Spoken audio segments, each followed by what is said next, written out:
up, Commissioner. All right, Bannock County Commissioners are now in session. First item on our agenda is indigent business. Yeah, Chantel with Indigent. First case I have for you is case number 2024-0024. It's an application for cremation expenses through Wilkes Funeral Home in the amount of $1,200. The deceased is a 61-year-old male. He is a Bannock County resident, was not a veteran. With all of the information I did obtain, it does appear that they meet criteria to be eligible for assistance. Bannock County is the last resource for payment of the final expenses, and there is no responsible party available for reimbursement of this request at this time. And then case number 2024-0025, it's an application for cremation expenses through Wilkes Funeral Home in the amount of $1,200. The applicant is a 62-year-old male applying for cremation expenses of his 53-year-old wife. They do meet criteria. Both are Bannock County residents. They're not veterans. With the information I did obtain, they do meet criteria. Bannock County is the last resource for payment, and the applicant has agreed to a $25 a month repayment plan upon approval of this application. Any questions? Mr. Chair, I move that we approve case number 2024-0024 and 0025 as presented. We have a motion. All in favor say aye. Aye. Aye.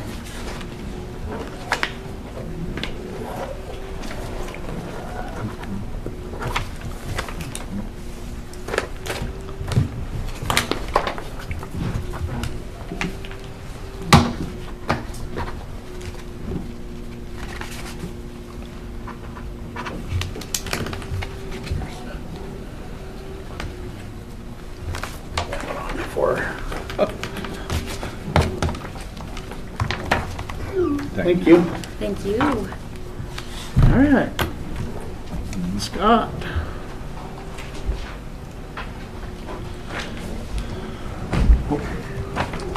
Good morning, Commission. Scott Crowther, Event Director, Business Manager. We have two different contracts to discuss with you guys today. The first is an independent contractor agreement. Now this is a general agreement.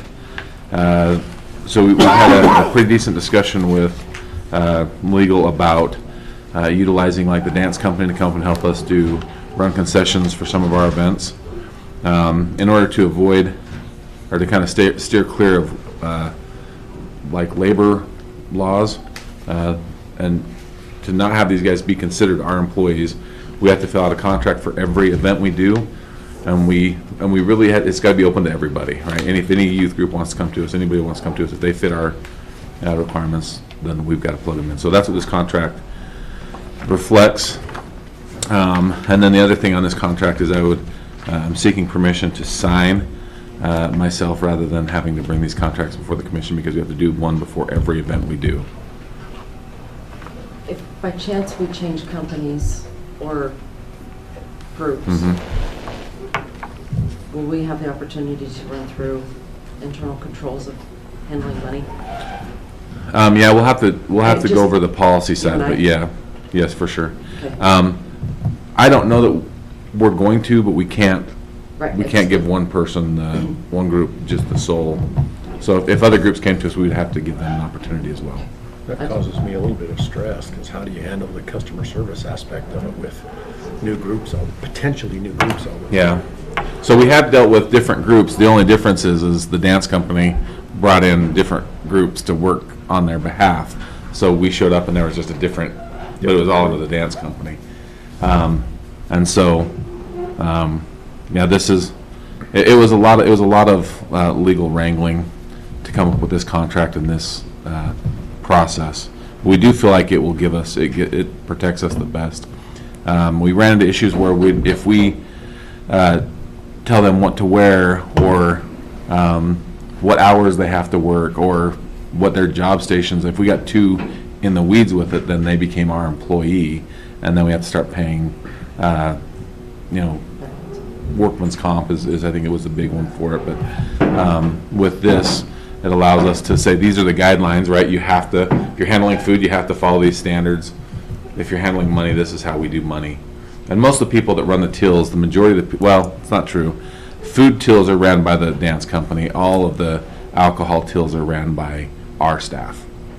So we do limit them to specific areas, but This allows us to at least be able to throw some guidelines down for them while allowing them to be a separate entity from ourselves.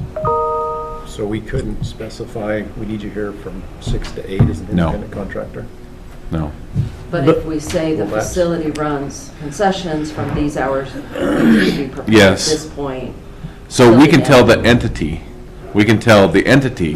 this is the coverage we need, this is how many people we have. We can't tell anybody that works for them that stuff. So we can tell the entity, yeah, this is what we need when we need coverage. And again, this was a pretty fun contract to run through, but this represents how we're supposed to do it. Do they have any liability insurance in case, say, all the money is taken out of one till that we could go after them for it, or is insurance even an option in this? I don't know that we I have don't insurance foresee on something there. like that happening, but it could. Yeah, So legal didn't think about insurance? nope. So the insurance piece is not on there. And I don't know that we've had them run insurance before. I don't think that I know we have not ever had them have insurance before. Really, if there's any money missing, it would be a criminal thing, and that would be probably where we'd have to come after that's for, Okay. that's where we'd have to address it. So for like the servers under section 1, Mhm. you would list that the entity fill the spot from 6 to 10. Yep. Could you request, we would request that the entity provide, or the entity wear dark clothing? Yeah, yes. I mean, well, obviously we have a say we'll have to have a say in what they can't wear anything offensive, right? Right. And usually they do wear the shirts to represent, so we'd have some general guidelines, some conversations about it. I don't know that we'd want to throw that in the contract. Like I said, this was kind of a tough one with legal because of all the regulations and what defines somebody as an employee. And there's a lot of things that if Brian were here, he'd be able to explain it better. But if you tell them what uniform to wear, if you tell them what time to report, like all those things make them an employee. Can you specify any kind of like performance standards? And I think that's the single contract is going to be our performance standard. We'll have the option not to sign them back if we have problems with them. So we won't sign them for a season. It's going to be Right. concert to concert, any event to event that we do, and I think that'll give us a little more flexibility.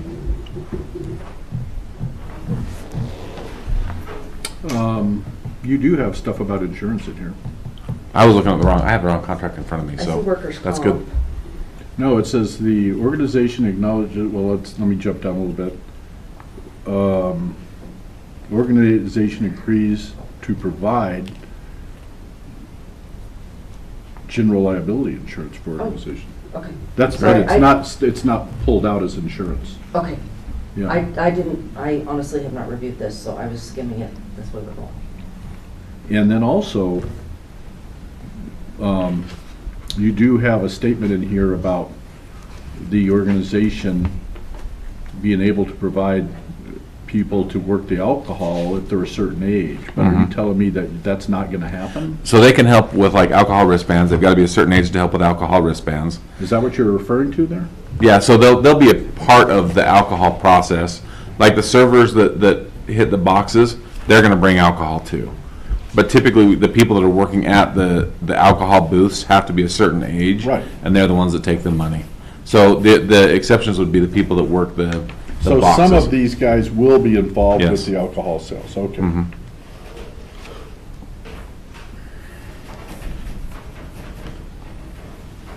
Any questions? No more questions.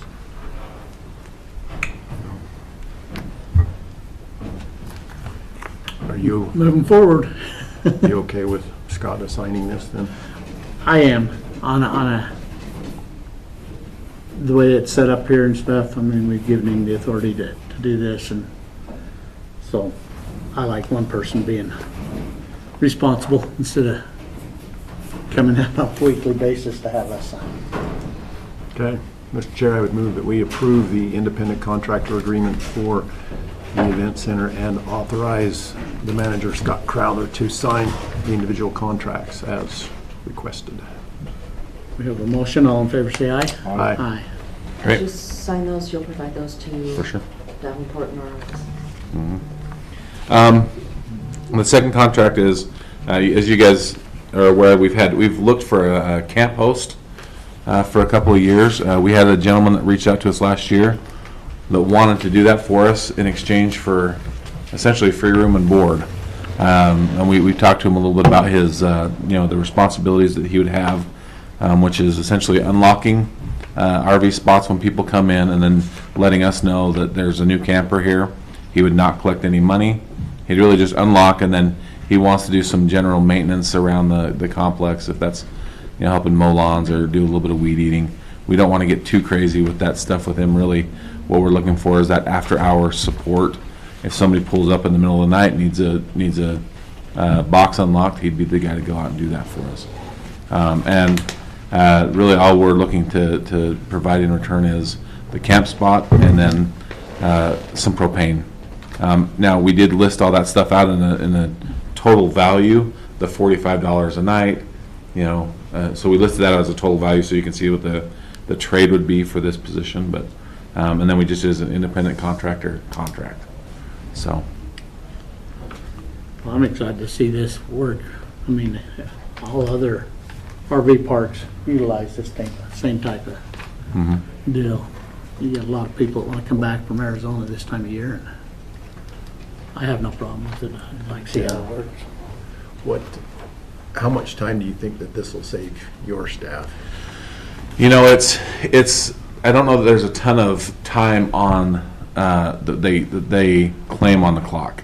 It's a lot of after hours phone calls, right? And so we just turned over Taya left, and so she had a phone that she would take with her, and we'd ask her to claim her time if she was doing work like that, and so but we pass that on to somebody else, and it's more just that 5-minute, 10-minute phone call, trying to get somebody looking up a list and finding the code for the spot they're in, and then getting them in a spot. So it will save a lot of the just kind of the after hours. I couldn't tell you exactly how much time. During some events, like this last weekend, there was a big event in Utah that we had a ton of RVs just show up out of the blue. Obviously, this person would have to leave during high school rodeo. That's part of the deal. But I think it's going to save us a little bit more. We might pick up some extra rentals. I think we will. Getting late and leaving early. So like keeping eyes and ears on the RV park is a little bit of a challenge, right? Like a problem we have, and is we'll have some people will come in and pay for a couple days. We'll give them the codes to the bathrooms. We'll unlock their power box, and then they just avoid us and they try to stay. And so that's a great thing with having the sheriff's deputy there is we also have those guys knocking doors at 7 o'clock at night because they avoid us until 5 o'clock at night. And so having somebody that is there to just see, hey, there's a new guy, these 3 new people pulled in, we can get around, or we can have the sheriff's deputy get around and actually chat with those folks. So Cool. Just having this individual in the park itself, and they can get a hold of the sheriff's office. Is vandalism, people wanting, like you just said, and stuff. I think it's money well spent. I mean, we're not spending money, we're just not. So I think it's a good deal. I agree. Mr. Chair, I'd move that we approve the independent contractor agreement for the campground host as discussed. Got a motion, all in favor say aye. Aye. Way to go, Nancy.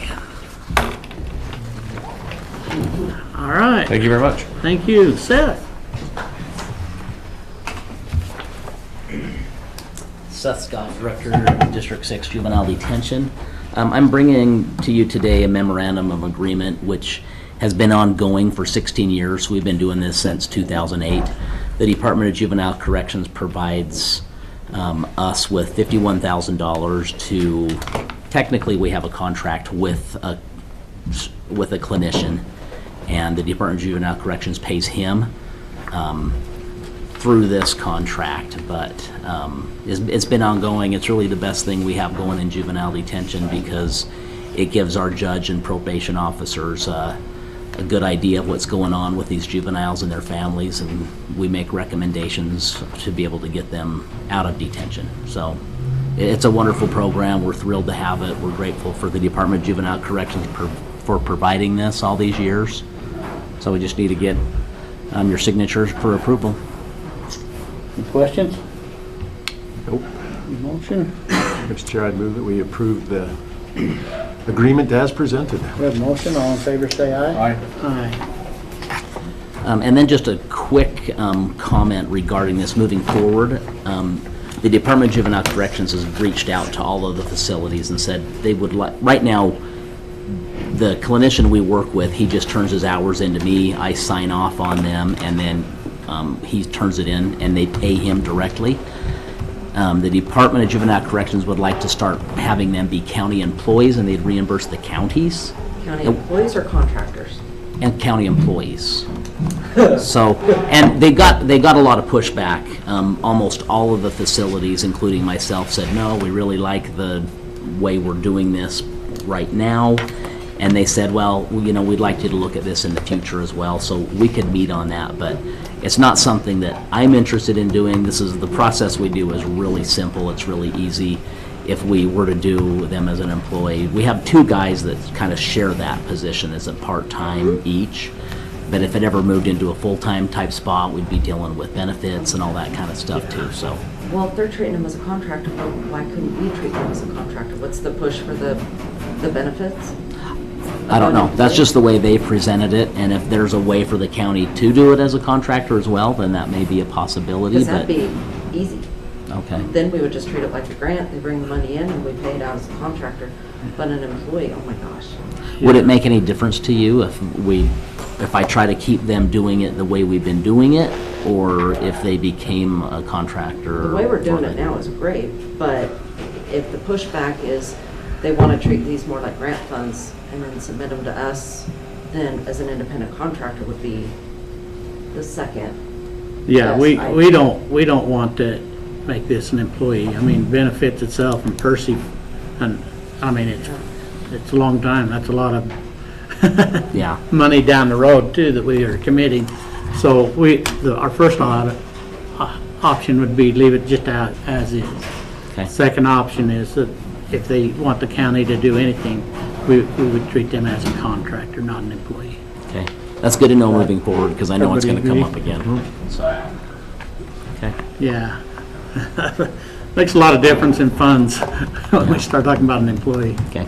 Can I get the MOA? I need to get, Jason Dixon needs to sign it, and I needed to get it to Bill Lastly, our Juvenile Detention Board Chairman as well. Jason? And Nancy just signed it for Jason. Okay. Oh, it's signed already? Okay. So I need to get a signature. I need to sign it, and the detention board needs to sign it as well. And you know my rules, you just gotta check in with Christie downstairs. Okay. I'll make sure it's I all don't want her done. asking where it's at. Okay. Thank you. Have a good day. Thanks. Thank you. Nancy?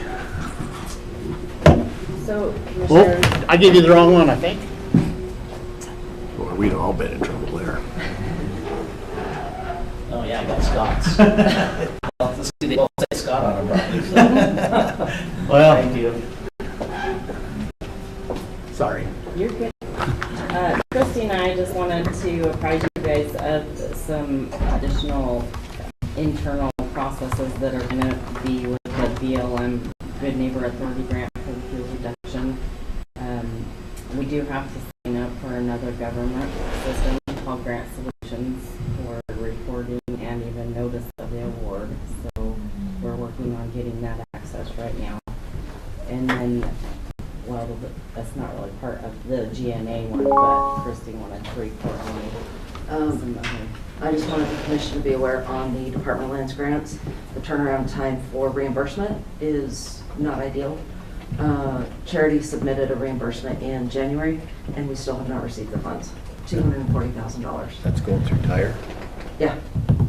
Will this new system help with that, or These are different grants. oh, Yeah, it's two different grounds. the Good Neighbor Authority? I have asked Charity to, well, one, our office needs to have login access so that we can see statuses and possibly submit for the reimbursement. That should never be done by a third party, in my opinion. And if it has to be done by a third party, we should at least have the abilities to see where our money's at. Yeah. In order to be fiscally responsible and for me to be able to tell you where our money is, I want somebody to be able to log into that. The other thing we talked to her about is possibly submitting reimbursements a little more frequently so that we're not out $240,000 in one shot and waiting, 4 to 5 months to get the money back. Especially once we start getting a handful of those grants going. Oh. And if we have 3 or 4 of them going at one time, you're talking $750,000 that we're floating. So we're working on those internal changes, but I wanted you guys to be very aware as you're approving these, the fiscal impact of it. So on your request from Charity, are you getting results from that, or? There hasn't been another one started yet. Okay. They're We've getting not ready gotten to. any, She's we've not been gotten any responsive to all pushback. of Yeah, our- we've not received any pushback. Okay.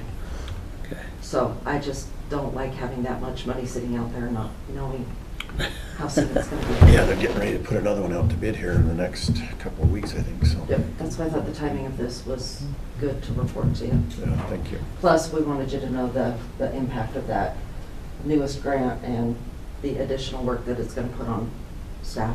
It's manageable, but it is extra It's work. another that- system to learn, and Yeah, these government ones are not much fun. yeah. Is that a state of Idaho one or is that a federal That's a one? federal one. Because it's the GNA. Mhm. Okay. And it's through the Forest Service? BLM. BLM. Oh, God bless you. So we'll see, we haven't got in there yet to see how bad that one is, but the other one we have to go. Make sure you We'll take deal your, with it. make sure you take your Tylenol before you get in there. And we like to have redundancy in processes, so that's the other reason we'll be able to get in and look at it, is anything Mandy can do, Nancy can usually do too, just so that somebody is always able to follow up. So do you want me to, does Mandy get the same things that I get?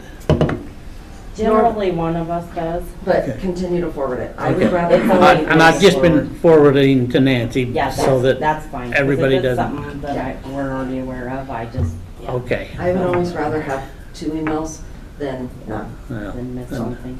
Because we don't really necessarily, sometimes we get notices for grants that went to Michelle's email because she was the person on the grant at that time several years Mhm. ago, and you as the authorized representative would get the email as well. So it's always good. Just keep We're- doing the process we're I'm still doing and cleaning send them to up you? All of that, yes, please. Okay. All right. We'll continue to do that. Questions? Thank you very much, and I really appreciate all the work that you do on them grants. It's worthwhile, I It think. is. Just, And right now, Nancy and Mandy are handling it, and I think have a little bit more room. We've got the sheriff's office that's reached out on a couple of grants that somehow CCOG has sent gone to to them. them directly. I've asked Tony if it's a grant, see if we can handle it first, because not all grants have the ability to pay the admin fee that CCOG would need paid. And so if we can do it in-house, that just saves the county money, plus provides whatever service we need. Okay, thank you. Adam, why don't you come on up? Morning, Commission. Adam McKinney. Whoa, this chair's a little wobbly. Chief Technical Officer this morning, representing 911 Emergency Communications.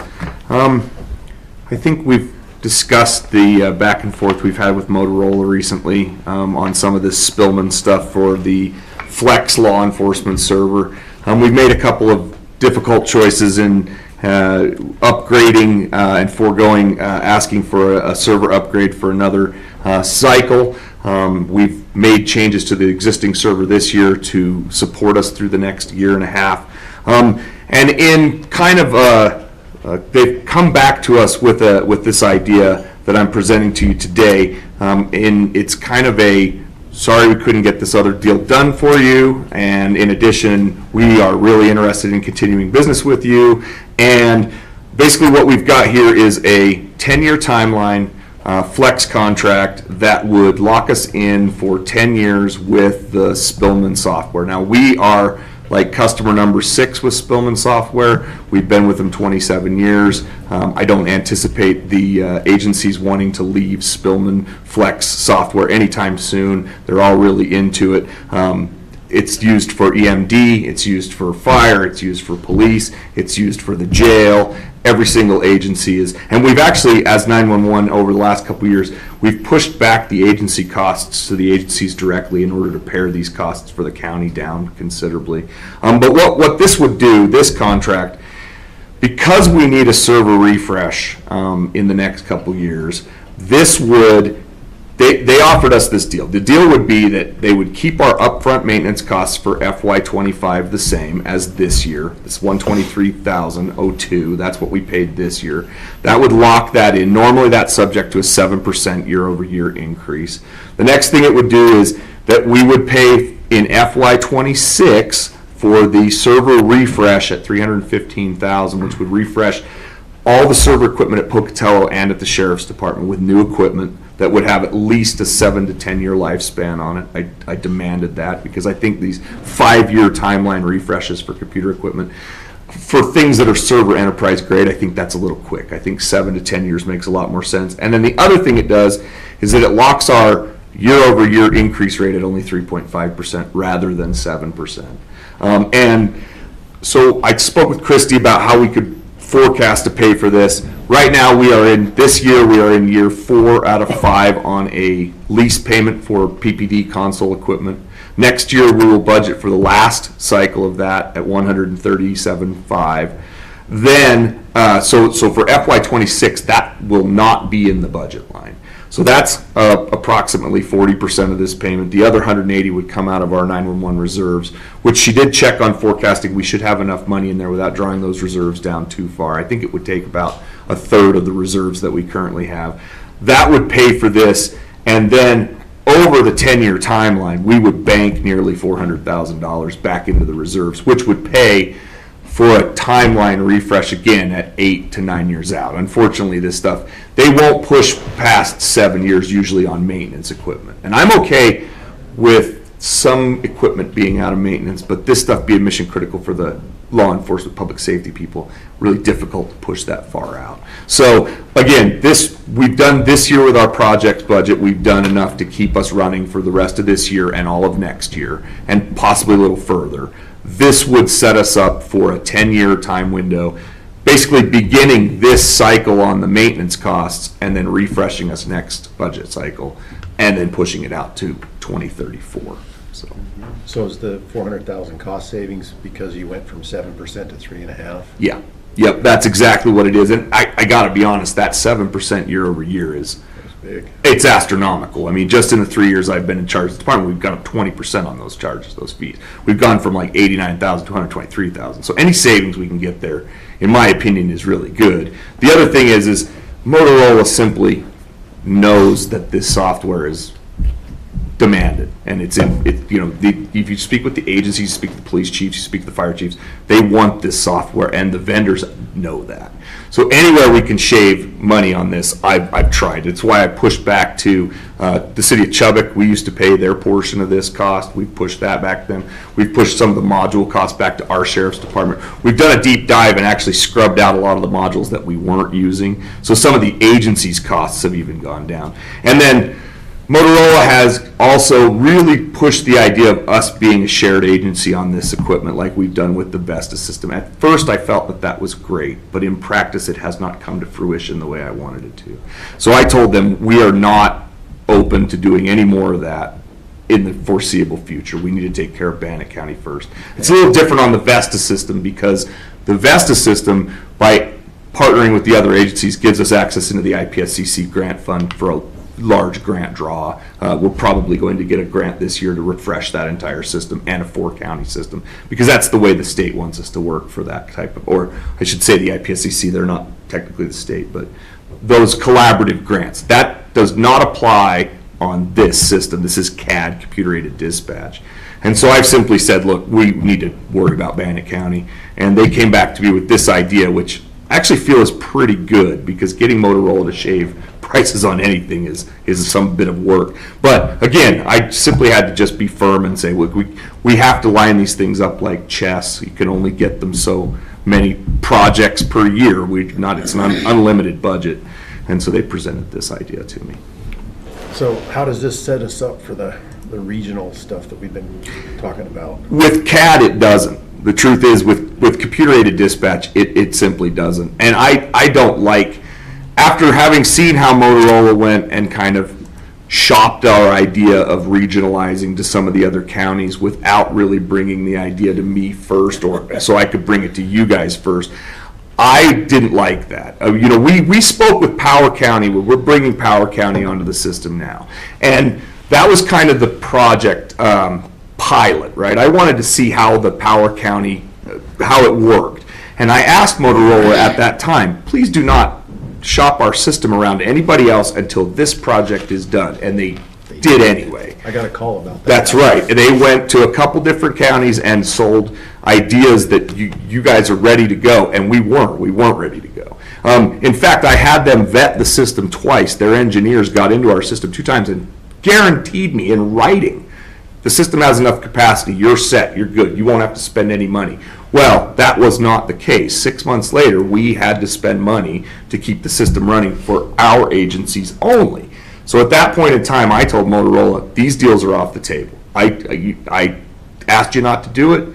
You kind of did it anyway. I went and told the other counties that had come, and I said the same thing. Those counties have chosen to go directly to Motorola, get their own installation. I think that's great. They could do some deals there. This is kind of we realized we went and overstepped our bounds a little bit. How can we make this right? Because they do value us as a customer. Of course, this is a big money deal. And the agencies like it. I mean, I wouldn't come and press for this money if I didn't have the support from the chiefs. This is the software that they want. It's the industry-leading software. So this deal on a 10-year timeline is kind of a, how can we make this right and lock in a deal? And again, we're like, seriously, customer like number 6 with the Spillman Corporation. We've been with them almost as long as anybody has. And I think this is a pretty good opportunity to bank in the money we need to do another refresh, because again, in year 7 or 8 from the time we get this one done, they're going to be asking for another one, and we're going to have to do it. So it saves that money, and it also saves us from having to spend the entire reserve to get it done in one chunk. This is kind of like, because we're nearly done paying that 5-year lease on the equipment that we've got now, we don't have to increase the budget ask or come and ask for capital outlay ask. We can just do it with the reserves we've got. So are we not wanting to look at the regional stuff from the other counties, or we are willing to consider it now? Because that's what I heard last night, is that we're willing to consider it. So my answer was, until this is done, we're not considering it. But I'm open, absolutely would love to share whatever we can share, because I think it increases our status as a county, and I think it increases the ability for us to interface with some of those counties that have smaller agencies that can come onto our system. But I have told Motorola we are not going forward until this is done, which pushes us a ways out. And that's simply because, again, this is our equipment, our county's gear, and we need to consider our agencies first. And I'm not putting them at a detriment, nor will I'm not willing to say, yeah, absolutely, we can host XYZ county, and we'll pay to do that. That's just not how it is. This is something we were going to have to pay to do anyway, and by virtue of the new equipment we'll get, we will have a lot more capacity so we can bring those other agencies on.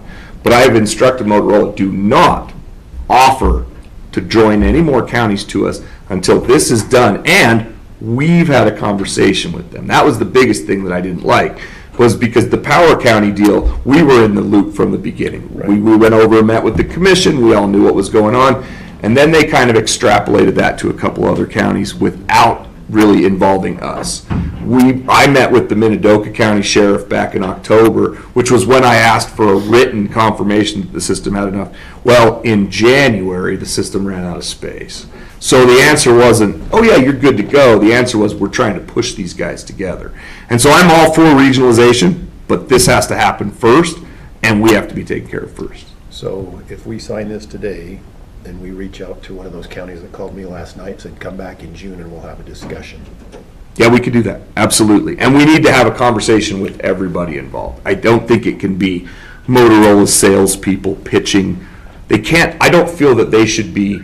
Now, again, with Vesta, it's a different story because we're regionalizing that stuff anyway, the call routing, call handling. But this CAD stuff is different from Vesta. It's not 911, it's not next gen, it doesn't matter, it's above and beyond that. So again, this is one of those things where once we've locked this in, I'm happy to start conversations with those other counties, but we need to take care of our agencies Right. first. That's Right. just how I've fallen down on Okay, it. well, my conversation last night makes a whole lot more sense now, so thank you. Oh, yeah, absolutely, absolutely. And it's nice to have conversations because you need to know what the heck we're doing. That's the thing.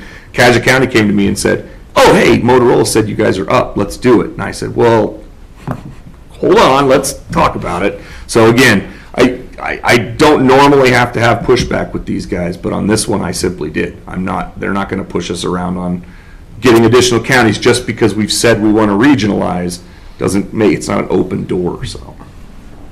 And have you considered what you would charge them to host it and do that regional thing yet? Or have you even looked at that at all? So with Power County, we're not charging them for access to the equipment. What we're doing is they are paying their module fees just like any other agency. Basically, this 12302 is the core charge for the server gear and the maintenance on that. And then each agency pays for their own connections. So we're not charging, we're not getting any money from them. My plan was on the regional deal, and we've worked this into the MOU, is that when the next hardware refresh comes, we would ask for their proportionate cost on the refresh. So we would say, if the next refresh is $350,000 and you use the system and we'll get a report that says 15% of the system, you would give us 15% of that refresh cost.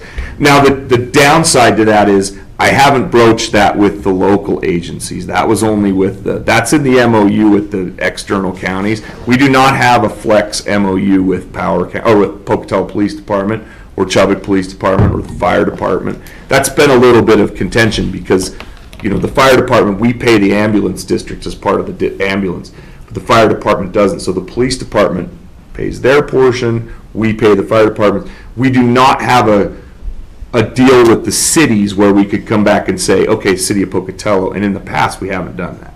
Bannock County has basically shelved the cost for the upgrade because we run the equipment. It's our server equipment. So I haven't broached that with those agencies yet, but this would get us done and it would push that conversation out far enough that we could do that because I think that makes the most sense. The agency that utilizes this equipment by far and away over anybody else, 50%, is City of Pocatello. So. Right. Okay. So the only question I had here, and I was hoping Brian would be here, is the 10 years. Yeah, and they presented us like 4 options, and 10 years is the line on all 4 of them. They generally, so the other options that we had would have baked in the cost of the second refresh, and I didn't like that idea because I don't know what gear is going to be available in 8 years from now or 10 years from now. So I don't want to bank that money with Motorola. I'd much rather bank that money into our reserves because, again, if we chose to not renew in 8 to 10 years, we could use that money to look elsewhere. I don't anticipate us doing that simply because, again, we've got nearly 30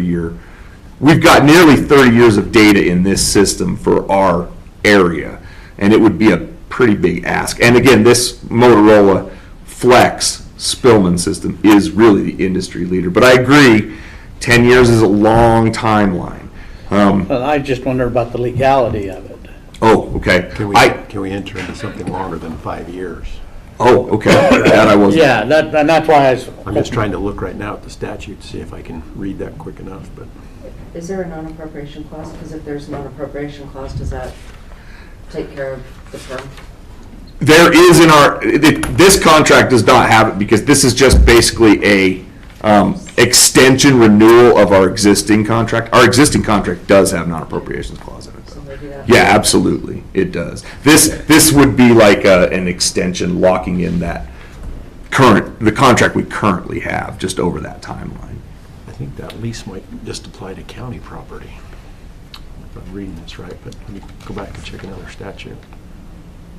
So you said it does have the non-appropriation in it? Yeah. Okay. Yeah, and right now, we're year over year on this contract, which, it's just a lot. They've increased it, 7% year over year, and they've even told us at other times, like right after COVID, oh, it's not 7 this year, it's 11 or something like that. So it's happened where we've paid these pretty large increases on So it. essentially, this is just locking in pricing for 10 years. It would lock in the pricing on the maintenance for 10 years and pay for that server refresh. Yep, at 315, and that, and it cuts that maintenance, the year over year, from 7 to 3.5%. But because we have a year-to-year contract, basically, Yeah, currently, we're paying 7% every year increase, and this would limit that to 3.5. 3.5. Yeah. But Which saves- Also, that if, in 2 years, we're not binding a commission 2-3 years down the road, 5 No. years, 10 years down the road. No, We're able to, yeah, that was my question. yeah, this is for the maintenance costs, that's exactly. We don't have the ability to bind A future commissions for commission. 10 years. But it sounds like we're not. Yeah, the contract we have for Flex in general has it's just year over year, but it does have those non-appropriations in it. Okay. That answered my question. Do you want to have Brian's comment before when's this due? I don't have a due date for it. They just gave it to me about a month ago, and I got it on it's probably been 3 weeks. I had We'll have to Christie, work some I had numbers. Christie look at the revenue before I wanted to bring it to you gentlemen, because it's a large ask. I knew we were gonna have to spend the money for the server refresh anyway, and because of the little bit of back and forth we had with the other counties, this was kind of well, what if we did something where we set your maintenance fees up over a 10-year window with a refresh and decrease that cost? In a way, it's kind of a assuagement of what kind of went on with the other counties, so. And I have no problem moving forward with the information that we've had, Okay. honestly. Yeah, with the non-appropriations clause, it does give us the out. Yeah, I don't anticipate us leaving this software, but if, push comes to shove, you never know what happens, so, absolutely. You knocked it in half on the interest rate. Good job. I'm trying to shave this money anywhere I can, because there's so many projects to be done. They never stop. Everybody good? Yeah. Mr. Chair, I would move that we approve the Motorola contract as presented. We have a motion, all in favor, say aye. Aye. Thank you, gentlemen. All right, thank you. Buddy?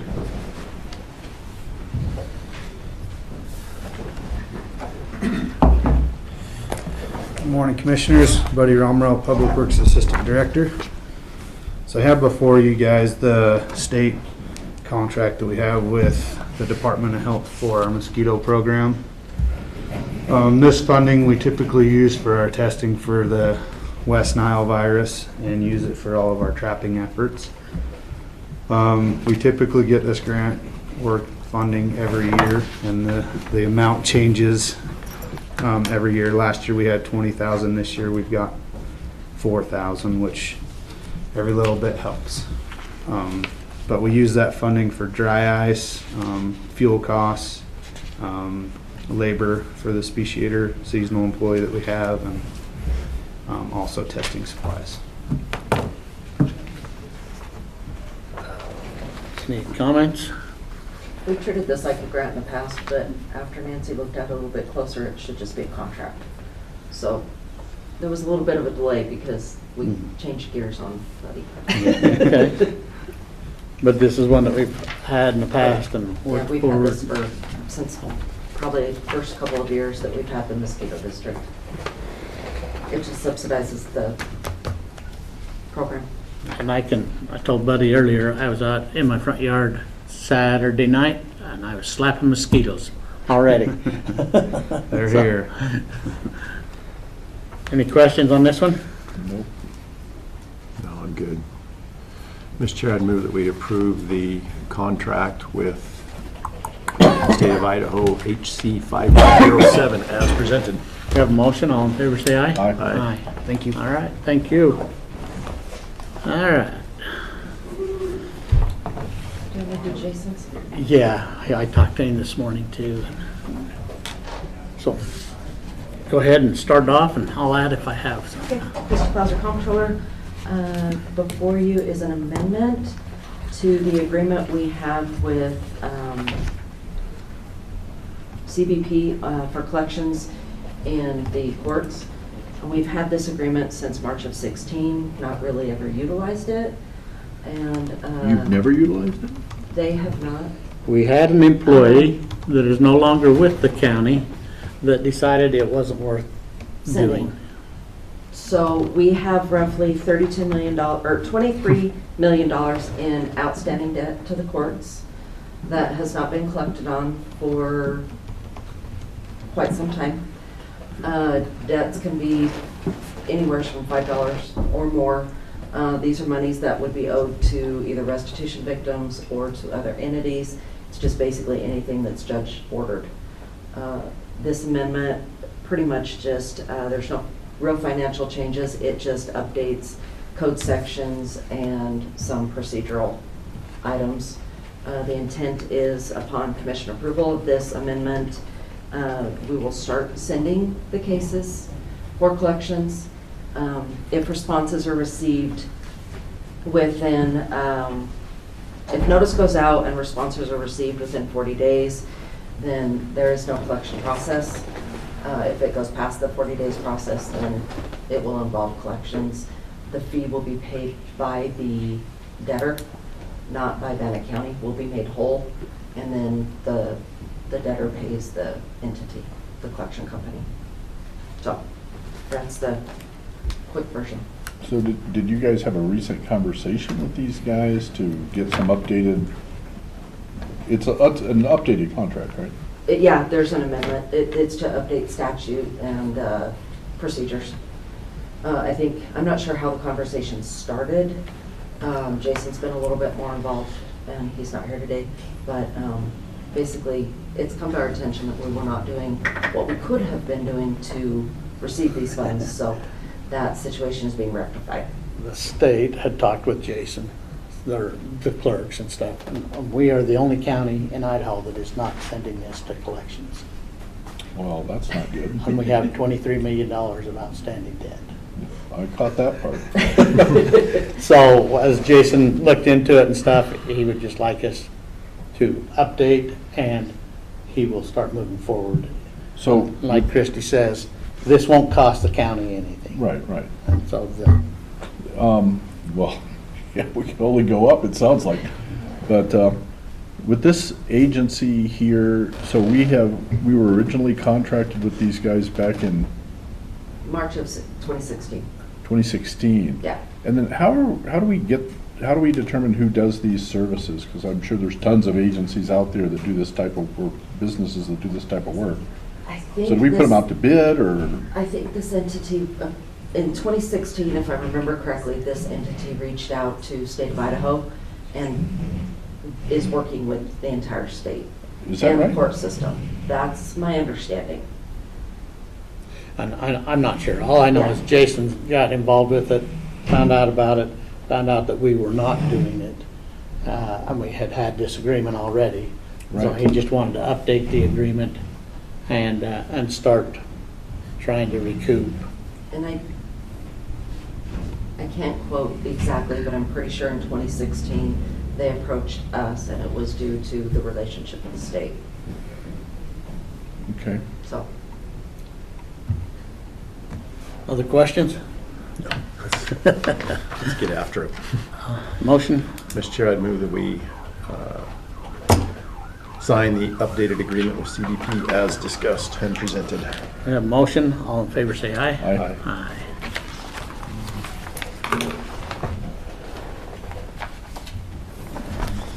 and the last item is mine too. Yep. We have as part of our, well, mine's not, are you doing the bulletin vest part? Or was that, I only have the information on the match, and that's not on bulletproof vests, that's Oh. on, Mandy submitted it. okay. It basically is just the bulletproof vest that we get every other year, and it had been under the radar and not coming through the intent process because it just came to our attention as they changed over to the other federal system. So we have reached out to the sheriff's office to have them follow this process. Their system only allows one user, which is currently Casey Johnson, and so he will be filling out the application and submitting it. After we approve it. And we have asked to have him either come log in or print it off so that we can make sure everything is correct, because they had contacts all out at the sheriff's office. That's why we didn't know, instead of financial and all of that, so. And this grant, we usually budget 100% for our vests, and then if the grant comes through, then it's 50% matched. So it saves the budget, but we never know if we're gonna have it year to year. Do we typically get it? We've been pretty fortunate. And that's basically what this is that the grant group is saying, go ahead and file for the grant. Yes. And then the second part is what I've got, after you Okay. either approve or deny this. Any questions on the grant? No. Motion to approve. Mr. Chair, I move that we approve the grant for the bulletproof vests as presented. We have a motion. All in favor, say aye. Aye. I Aye. don't want to assume. No, I was going to jokingly say deny it. I'm giving a disclaimer I thought I just didn't in want to case. do that. The grant match discussion is just simply, we've got within the mini grants that the sheriff's office has through Idaho Transportation Department.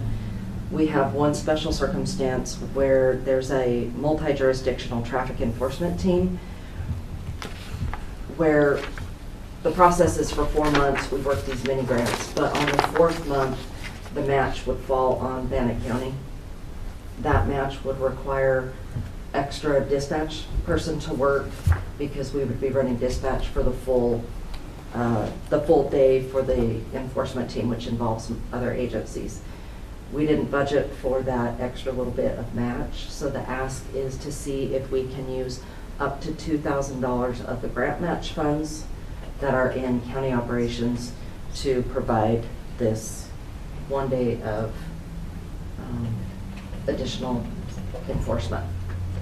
Oh, this sheriff's office just keeps coming and wanting more and more. Trying to keep the streets safe. I have no problem with that. I'm good. Mr. Chair, I'd move that we approve the reallocation of funds as discussed. We have a motion. All in favor, say aye. Aye. Aye.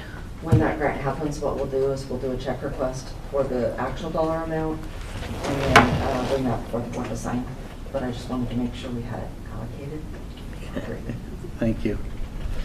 Next on the agenda, we have resolutions and ordinances. First resolution is 2024-27, approving tax cancellation request.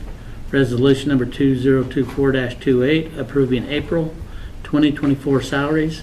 Resolution number 2024-29, approving April 2024 alcohol licenses. And resolution number 2024-30, authorization and order to reallocate funds. Questions? Nope. Mr. Chair, I'd move that we approve the resolutions as presented. We have a motion. All in favor, say aye. Aye. Aye.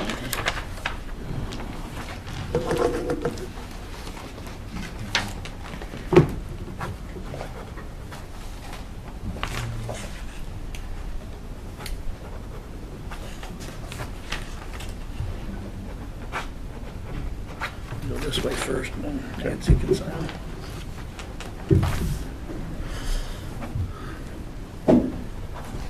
All right, for signature only, we have April 2024 Commissioners' Proceedings. Mr. Chair, I'd move that we approve the April 2024 Commissioner Proceedings. We have a motion. All in favor, say aye. Aye. And then in the consent agenda, we have salary rate approval form, Board of County Commissioners minutes for April 25th, 30th, and January 2nd.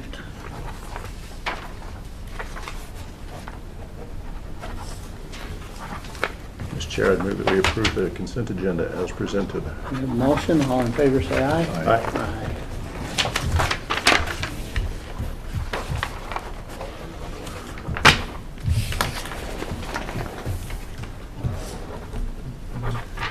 And I need 5 minutes. that being said, we'll be at